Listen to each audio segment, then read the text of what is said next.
Moments ago, Israel launched Operation Rising Lion. এবার Iran Israel সংঘাত ক্রমেই আন্তর্জাতিক রূপ নিচ্ছে। যুক্তরাষ্ট্রের সামরিক সহযোগিতা এখন আর গোপন নয়। তবে বড় প্রশ্ন এখন, এই যুদ্ধে মার্কিন সেনা জড়াবে কিনা, আর সেটি নিয়ে নিজেদের দেশে দ্বিধায় আমেরিকানরা। এক আন্তর্জাতিক জরিপ বলছে 60% মার্কিন নাগরিক চান না যুক্তরাষ্ট্র ইরানের বিরুদ্ধে যুদ্ধে জড়াক।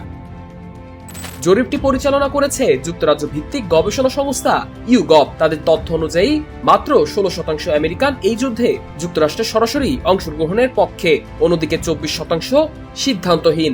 ডেমোক্র্যাটদের মধ্যে যুদ্ধবিরতি মত এসেছে 65%-এর কাছ থেকে, আর রিপাবলিকানদের মধ্যেও 53% যুদ্ধ চান না। বিভিন্ন দলের বাইরের নাগরিকদের মধ্যে এই হার 61%।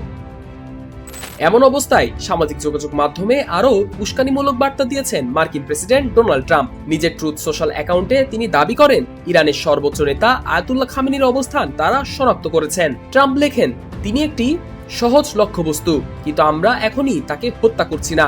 তিনি আরো হুঁশিয়ারি দেন, আমাদের ধৈর্য শেষ হয়ে আসছে।